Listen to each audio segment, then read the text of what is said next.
In 1998, opening his first restaurant, Gordon Ramsay set a goal the industry called impossible, to achieve 3 Michelin stars within 3 years, immediately establishing an uncompromising new standard. Now that wasn't just ambition, that was a declaration of war on mediocrity. Today, we're going to break down the blueprint behind that impossible goal, the Ramsay System, and how high standards can be forged into a weapon. All right, so here's how we're going to tackle this. We'll kick things off with that impossible goal that started it all. Then we'll rewind the clock to see how loss and fire created his insane drive. After that, we'll get into the nuts and bolts and define the Ramsay system itself. Then we'll see how that system actually works day to day, look at the empire it built, and finally, we'll wrap it all up with a mandate you can use yourself. So let's start at the beginning, with that impossible goal. I mean, just think about the sheer audacity. Most chefs spend their entire lives hoping to maybe, just maybe, get 1 Michelin star. Ramsay, on day 1 of his first restaurant, stood up and called his shot, aiming for the absolute peak of the mountain. He wasn't just setting the bar high, he was putting himself in a pressure cooker on purpose. And that standard, set before a single plate of food went out, became the foundation for everything that followed.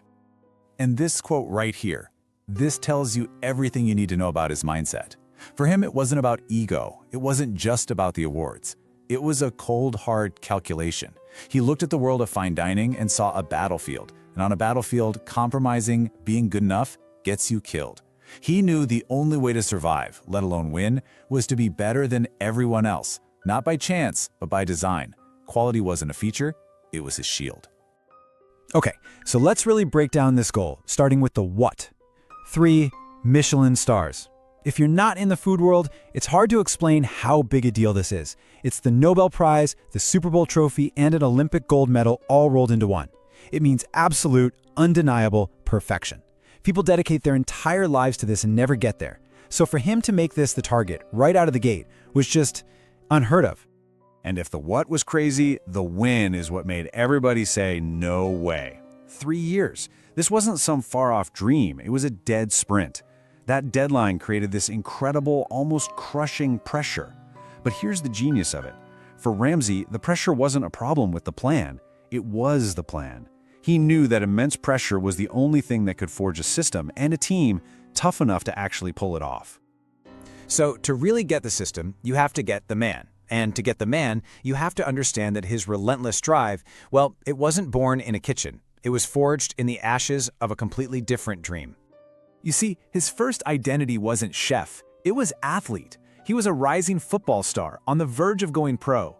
And then a knee injury took it all away. Just like that.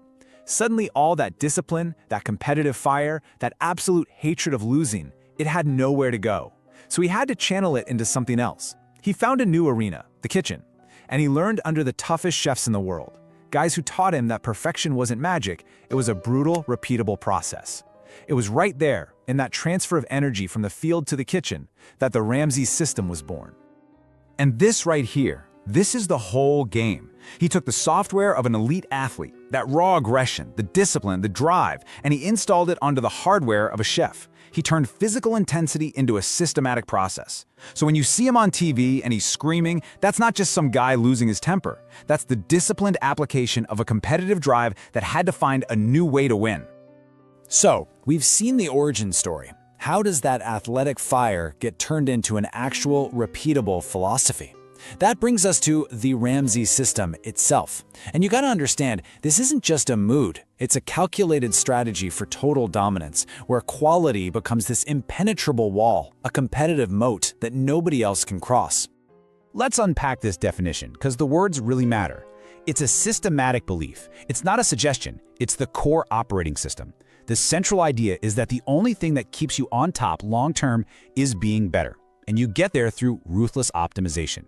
That just means you look at every single thing you do, from how you answer the phone to how you chop an onion, and you ask, how can this be 1% better? Nothing is left to chance. And the whole system is built on these 3 unbreakable pillars. First, the zero-tolerance protocol.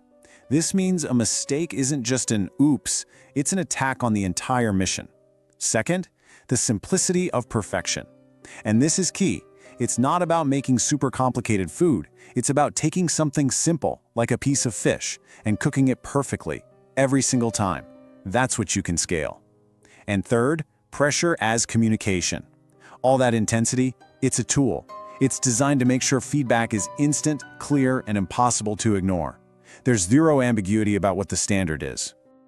Okay, so that's the theory. But what does this actually look like at 8 p.m. on a Friday night when the kitchen is absolutely slammed? Let's get practical and look at the actual routines that make this system work.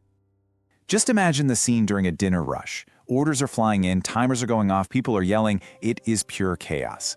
So how in the world do you control that? Well, the answer in the Ramsay system is you don't.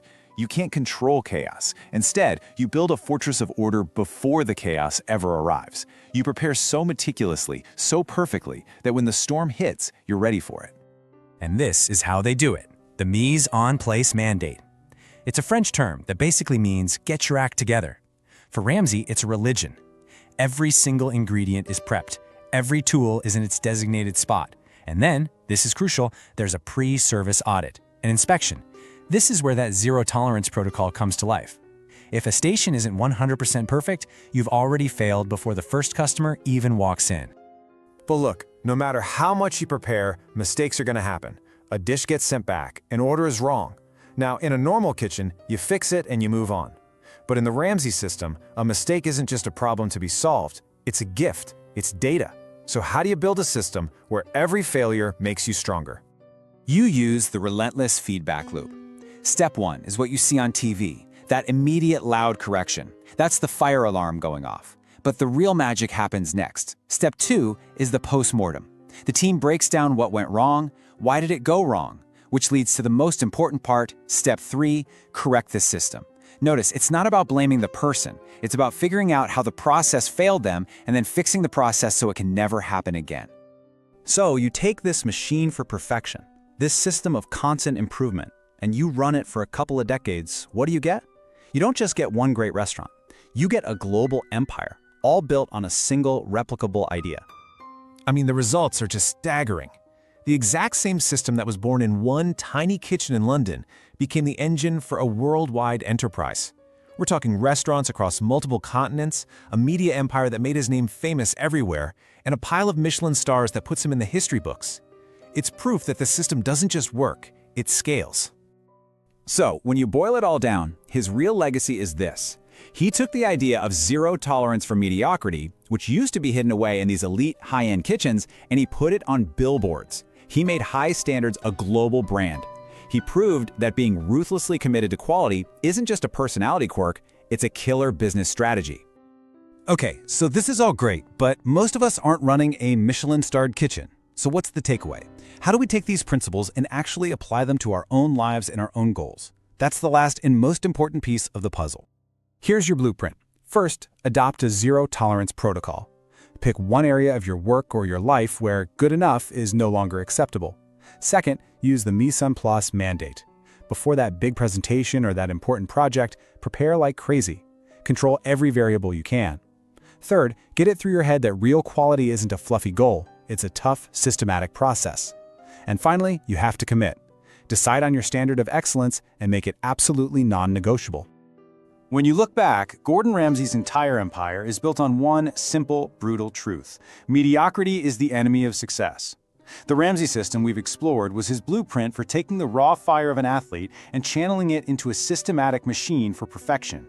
And in the end, it all comes down to one immutable rule, for his world and for ours. Raise your standards or the market will judge you.